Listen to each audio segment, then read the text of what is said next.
আবার আমরা সমানভাবে চার্জ বিছানো সমতলটির কাছে যাব এবং তার কিনারাগুলো থেকে দূরে থাকব। এর ক্ষেত্রফল এ, ক্ষেত্রফল মানে এরিয়া আর কি, আর মোট চার্জের পরিমাণ হচ্ছে কিউ। চার্জগুলি ধনাত্মক চার্জ। আচ্ছা, আমরা জানি যে এখানে কিনারা থেকে দূরে ইলেকট্রিক ভেক্টর ক্ষেত্রটির মান অবস্থান নিরপেক্ষ, অর্থাৎ বিভিন্ন দূরত্বে ওই প্লেটটি থেকে যখন তুমি ওপরে যাচ্ছ তখন তার মান, ইলেকট্রিক ক্ষেত্রটির মান একই থাকছে, এবং সেটি হচ্ছে ওই যেটা লেখা হয়েছে ই সমান 2k, যেটা হচ্ছে কুলম কনস্ট্যান্ট, পাই এবং সিগমা, এবং সিগমাটা হচ্ছে কিউ, হচ্ছে ওই যেটা চার্জ, যে চার্জটি ছড়ানো আছে তার যোগফল কিউ, তাকে এরিয়া দিয়ে ভাগ করলে যা হয় সেটা হচ্ছে ওই, এটাকে চার্জের ঘনত্ব বা চার্জের ডেন্সিটি বলবো, সারফেস ডেন্সিটি এখানে। আচ্ছা, মনে করো অনুরূপ আরেকটি সমতল রয়েছে যাতে সমান পরিমাণ কিন্তু বিপরীত ধর্মী চার্জ ছড়ানো আছে। প্রথমটির থেকে খানিকটা দূরে, ডি মিটার দূরে সমান্তরালভাবে তাকে রাখা হচ্ছে।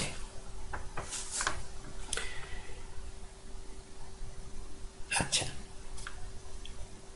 তাদের মধ্যবর্তী স্থানে, মানে যেখানে দুটি সমতলই সমান পরিমাণে ভেক্টর ক্ষেত্র তৈরি করবে, কারণ এই যে দুটো সমান্তরাল সমতল আমরা দেখাচ্ছি, নিচের যে যোগ কিউ যার পরিমাণ সেটা নিচে রয়েছে, এবং ওটা তার বিপরীতধর্মী কিউ মাইনাস কিউ সেটা ওই ওপরের প্লেটটিতে ছড়ানো রয়েছে। আর আমরা ওই কোণাগুলোতে যাব না, এই শেষ দিকে যাব না, মাঝামাঝি জায়গায় থাকব। সেখানে যেটা আমরা আগেই দেখলাম যে ওই ই বা ইলেকট্রিক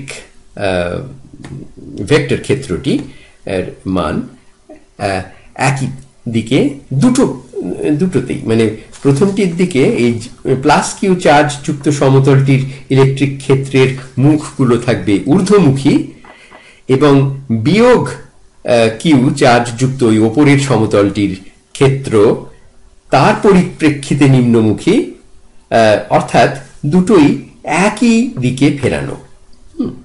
আচ্ছা, আর সমতলগুলোর থেকে, কিনারা থেকে দূরে, আমরা সমতলগুলোর কিনারায় যদি যাও তাহলে কিন্তু ওখানে ওই দূরত্বর সঙ্গে তারা বদল হবে, সেটা আরো সেই দিক থেকে আমরা দূরে থাকছি, ওটার দিকে যাচ্ছি না, ওটা একটু কঠিনতর ব্যাপার, আর আমাদের দরকার নেই এখানে। আচ্ছা, তাহলে আমাদের এই কিনারাগুলো থেকে দূরে তাদের সম্মিলিত ইলেকট্রিক ক্ষেত্রের মান হবে এই দুটোর যোগফল। তারা হচ্ছে, তাদের পরিমাণ একই এবং মানও পরিমাণ একই, কাজেই যোগ করে দিচ্ছি 2 পাই কে কিউ কে এ দিয়ে ভাগ, এবং আবারও ঠিক একই জিনিস, এই 2 পাই কে কিউ কে এ দিয়ে ভাগ, যোগ করলে হচ্ছে এই সম্মিলিত ইলেকট্রিক ক্ষেত্রটি হচ্ছে 4 কে পাই, আর কিউ টোটাল চার্জ এই দুটো প্লেটেরই, এবং তার ক্ষেত্রফল দিয়ে ভাগ, যে ক্ষেত্রফলটি আমরা ব্যবহার করব ওই মাঝের অংশটুকু। আচ্ছা, এবারে দেখা যাক এখানে একটি একক পরিমাণ চার্জ কি পরিমাণ ইলেকট্রিক চাপ বা ভোল্টেজ অনুভব করবে।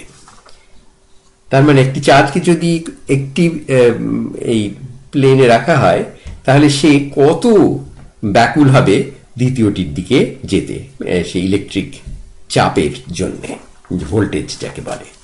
আচ্ছা, প্রথম সমতলের কোনো বিন্দু এ থেকে দ্বিতীয় সমতলের বি বিন্দুতে 1 কুলম চার্জকে সরাতে গেলে যে কাজ করতে হবে সেটা হচ্ছে, প্রথমে ওই 1 কুলমের উপর যে বলটি প্রযোজ্য হবে সেটা হচ্ছে 1 কুলম গুণ এই ই ফিল্ডটি, এই যে ক্ষেত্র, ইলেকট্রিক ক্ষেত্র কি ই, যেটা আমরা এখনই বের করেছি এবং এখানে আবার লেখা হচ্ছে, সেটা ওই যে 4 পাই কে কিউ বাই এ, আমরা যেটা একটু আগে বললাম। আচ্ছা, তাহলে ওই চার্জটিকে এ থেকে বিতে একটা প্লেট থেকে অন্য প্লেটে সরাতে গেলে যে কাজটা করতে হবে ডাব্লিউ, সেটা হচ্ছে এফ এবং এই ডি হচ্ছে ওই দূরত্বটা দুটো ফিল্ডের মধ্যে, দুটো প্লেটের মধ্যে।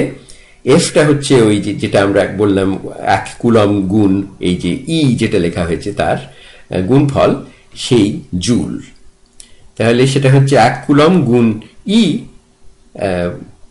যেটা ওই 4 pi K q by A, আর ডি হচ্ছে এই দূরত্বটা, দুটো ফাঁকটা আর কি।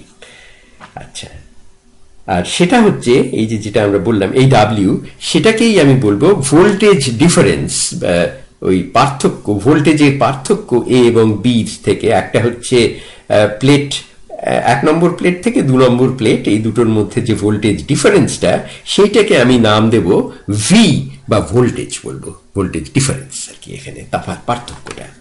তাহলে কি দাঁড়াচ্ছে, তাহলে হচ্ছে ভি সমান 4 pi K q by A, Q মানে ভাগ এ গুণ ডি।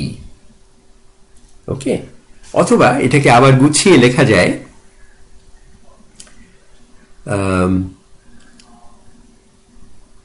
হ্যাঁ দ্যাটস রাইট, তাহলে এটাকে গুছিয়ে লেখা যায় কিউ সমান এ, তাকে ভাগ দিচ্ছি 4 পাই কে ডি দিয়ে এবং ভি দিয়ে গুণ করছি। এই হচ্ছে তাদের মধ্যে এটা অঙ্কের নিয়মটা। আচ্ছা, এখন এই এ আর এ এবং ডি, মানে এ হচ্ছে সেই এরিয়াটা যেটুকু আমরা ধরে নিচ্ছি যে আমরা যেটাকে ব্যবহার করব, যেখানে ওই ফিল্ড লাইনগুলো সব সমান্তরাল, এবং ডি হচ্ছে এই দূরত্বটা দুটো প্লেটের মধ্যে, এ বাই ডি, এগুলো এই জিনিসটা এ বাই 4 পাই কে ডি, সেটার একটা নাম আছে, তাকে বলা হয় ক্যাপাসিটেন্স। আচ্ছা, আর আরেকটা জিনিস হচ্ছে যে লক্ষ্য করো যে প্লেটগুলোর ক্ষেত্র এ এবং তাদের মধ্যে দূরত্ব ডি অপরিবর্তিত থাকছে, কাজেই ভোল্টেজের যে চাপ ভি এবং প্লেটগুলোর চার্জ কিউ একই অনুপাতে বাড়া কমা করবে, কারণ এ আর ডি তো একই থাকছে। আর এই অনুপাতের নাম হচ্ছে সি বা ক্যাপাসিটি, যেটা হচ্ছে কিউ কে মানে চার্জকে যদি তুমি ভোল্টেজ দিয়ে ভাগ করো সেইটে। আর এই ক্যাপাসিটির যে মানে কুলম বাই ভোল্ট আর কি, সেটাকে বলা হয় ফ্যারাড। এই মাইকেল ফ্যারাডের নামে ওটা এই এককটি তৈরি হয়েছে, এবং ফ্যারাডের জীবনের গল্প আমরা একটু শুরু করেছিলাম আগের দিন, আর একটু কথা বলিনি। সেটা হচ্ছে এই 1845-46 খ্রিস্টাব্দে যখন দ্বারকানাথ ঠাকুর তার ছোট ছেলে, যারা তখন অল্প বয়স ছিল, ছোট ছেলে এবং বোন পৌকে নিয়ে লন্ডনে ছিলেন, তখন ওরা নিয়মিত ওই রয়্যাল সোসাইটিতে মাইকেল ফ্যারাডের বক্তৃতা শুনতে যেতেন এবং তার পরীক্ষাগুলো দেখতে যেতেন। মাইকেল ফ্যারাডের মতন পরীক্ষামূলক বিজ্ঞানী কম হয়েছে আমাদের ফিজিক্সের ইতিহাসেই। এক অসাধারণ লোক ছিলেন, এর কথা আরো আমরা পরে বলবো। এখানে আরেকটা কথা বলে নেই যে এই যে সি বা ক্যাপাসিটেন্স, এটাকে এটা অনেক কাজে দেবে আমাদের ভবিষ্যতে। আর ইলেকট্রিক্যাল ইঞ্জিনিয়ারিং পড়তে গেলে ক্যাপাসিটেন্স, রেজিস্ট্যান্স এবং ইন্ডাকটেন্স এই তিনটে জিনিসকে খুব নানাভাবে কাজে ব্যবহৃত হয়। সেই এই সিটাকে আরেকবার বলে নিচ্ছি। এটা হচ্ছে 1 পিঠে 4 পাই কে, এবং তাকে যে এই জ্যামিতিক দুটো জিনিস, এই প্লেটগুলোর ক্ষেত্রফল এবং তাদের দূরত্ব ডি, এই দুটোর অনুপাত। আর এ কে বাড়িয়ে এবং ডি কে কমিয়ে এই সি ইচ্ছে মতো বাড়ানো যেতে পারে। যদিও ইচ্ছে মতো নয়, মানে তার একটা সীমা আছে, কারণ খুব বেশি কাছাকাছি চলে গেলে আবার ওই একটা শর্ট সার্কিট হতে পারে, সেগুলোর কথা ভেবে। সেজন্য অবশ্য মাঝখানে একটা কোনো ডাই ইলেকট্রিক বলে, সেটা দিয়ে দুটো প্লেটকে সাধারণত তফাৎ করা হয়, এবং তাতে অন্যান্য সুবিধাও আছে, সেগুলোর কথা পরে আলোচনা করব। এখানে আরেকটা কথা বলতে পারি যে এই যে 1 পিঠে 4 পাই আর কুলম কনস্ট্যান্ট কে, এই জিনিসটার একটা নাম আছে। এটাকে সাধারণত এপসিলন শূন্য বলে এটাকে বলা হয়। সেটার গাল ভরা একটা নামও আছে, তাকে বলে পারমিটিভিটি অফ ফ্রি স্পেস। এবং এটি একটি অত্যন্ত মানে প্রয়োজনীয় জিনিস। আমরা পরে দেখব যে এই এপসিলন জিরো এবং আরেকটা মিউ জিরো বলে permittivity of, or rather permeability of free space বলে আরেকটি এরকম কনস্ট্যান্ট আছে। এই কনস্ট্যান্ট দুটো আলোর গতিবেগের সঙ্গে যুক্ত। সেই জন্য আলোর গতিবেগ একটি ধ্রুবক। আলোর গতিবেগ ভ্যাকুয়ামে বা শূন্য, সম্পূর্ণ শূন্য স্থানে ভ্যাকুয়ামে আলোর গতিবেগ এই এপসিলন জিরো এবং মিউ জিরোর সঙ্গে যুক্ত, যেটা প্রথম লক্ষ্য করেন ম্যাক্সওয়েল, এবং সেখান থেকেই রিলেটিভিটির সূত্রপাত। আর ম্যাক্সওয়েলের মৃত্যু আর আইনস্টাইনের জন্ম একই বছরে হয়েছিল, 1879 খ্রিস্টাব্দে। আমাদের সময় প্রায় শেষ হয়ে এসছে, কাজে আজকে আমরা এখানেই শেষ করছি। আর পরের দিন আমরা ইলেকট্রিসিটি, মানে কারেন্ট ইলেকট্রিসিটি বা মুভিং ইলেকট্রিসিটি, এবং তারপরে ম্যাগনেটিজম, রেজিস্ট্যান্স ইত্যাদি নিয়ে নতুন কাজ শুরু করব।